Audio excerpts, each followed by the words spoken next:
지난 4일은 천안문 사태 32주기였습니다. 1989년 6월 4일 중국 공산당이 베이징 천안문 광장에서 민주화를 요구하는 학생 시위대를 무력 진압했던 날인데요. 중국 본토에서는 모두가 천안문 사태에 대해서 침묵하는 가운데 대만과 홍콩에서는 하나같이 추모의 움직임이 일었습니다. 차이잉원 대만 총통은 민주화운동 희생자를 결코 잊지 않을 것이라는 성명문을 발표했습니다. 그런데 작년에 발생한 홍콩 사태로 인해 공산당에 잠식된 홍콩은 매해 천안문 사태 추모 집회를 주도하던 단체의 부의장이 체포되는 참사가 발생했는데요. 변호사이자 홍콩 시민지원 애국민주운동연합회의 부의장인 초우항텅은 이날 밤 8시에 당신의 촛불을 보길 바란다 라는 글을 게재했다 홍콩 보안국에 의해 체포되었습니다. 홍콩 보안국은 지난달 29일부터 코로나 방역을 이유로 들며 모든 형태의 추모 집회를 금지하고 나섰고 현재는 경찰 7,000명을 배치해 단속에 나서고 있습니다. 그리고 중국 외교부의 왕원빈 대변인은 천안문 희생자 유족의 사과 요구에 대해 다음과 같이 말했습니다.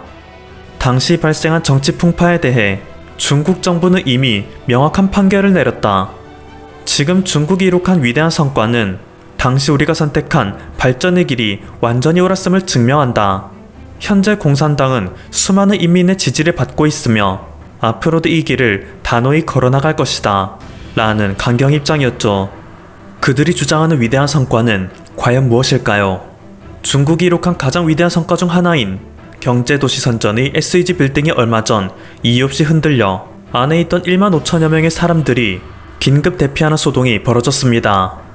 빌딩은 즉각 폐쇄되었고 당국은 원인 조사에 나섰는데요. 이 빌딩은 이미 과거에 수차례 흔들린 전력이 있고 그때마다 당국은 원인 규명에 나섰으나 아무런 소득도 없었죠. SEG 빌딩은 경제도시 선전의 대표적인 랜드마크로서 지상 75층, 지하 4층, 높이 356m의 초고층 빌딩입니다. 지금이야 이것보다 높은 건물이 많이 세워졌지만 이 빌딩이 처음 세워졌던 1999년 당시만 하더라도 중국인들은 세계의 건물이 중국에 세워졌다며 중국 경제발전의 상징으로 꼽는 건물이었습니다. 그런데 그렇게나 위대한 공산당의 상징이 매번 이유 없이 흔들려 걸핏하며 폐쇄된다니 중국 공산당 역시 겉으로는 멀쩡한 듯 보이지만 언제 무너져도 이상하지 않을 위태위태한 조직이라는 것을 비유하는 것 같습니다. 중국이 자국 내에서 부실공사로 인해 피해를 받는 것은 자업자득이기에 이를 비판하는 사람은 그리 많지 않습니다.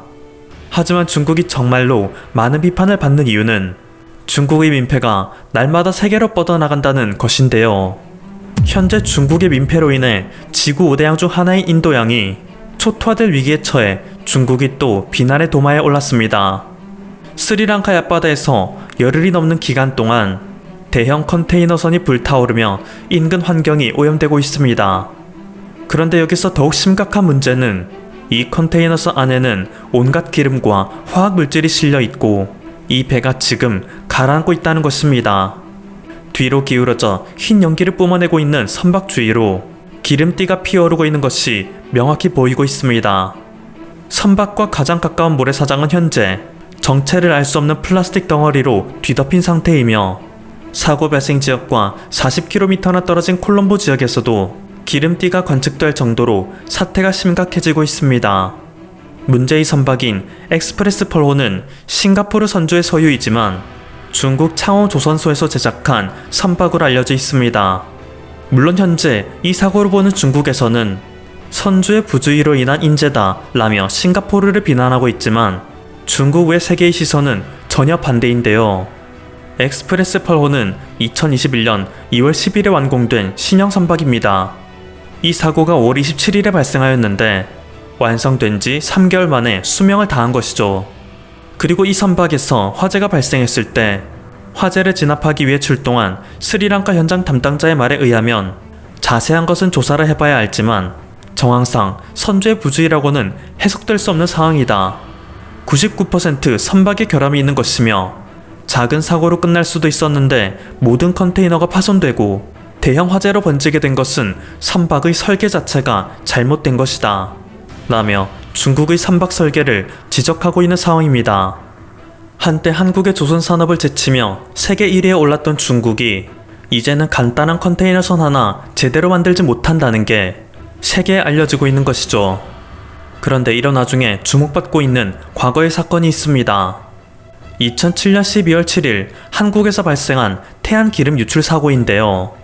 당시 인천대교 공사를 마치고 돌아가던 삼성의 크레인 선박을 예인선이 경상남도 거제로 끌고 가던 과정에서 와이어가 끊어져 인근에 정박해 있던 홍콩의 유조선 허베이 스피리트와 충돌하여 약 8만 배럴가량의 기름이 서해안에 유출된 사건입니다. 이 사태를 지켜본 전세계 환경 전문가들은 이제 한국의 서해안은 어떠한 생명체도 살 수 없는 지옥이 될 것이며 영원히 회복할 수 없을 것이라고 평할 정도로 사태는 심각했었는데요. 실제로 서해안에 서식하던 꽃게, 새, 물개 등이 모두 폐사하였습니다.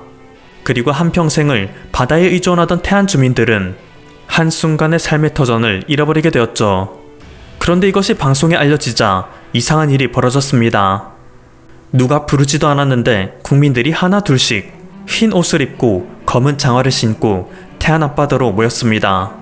아파트 분녀회의 평범한 가정주부들도 이제 막 수능이 끝나 앳된 얼굴을 띤 고3 수험생들도 군인들도 삼삼오오 모여들었습니다.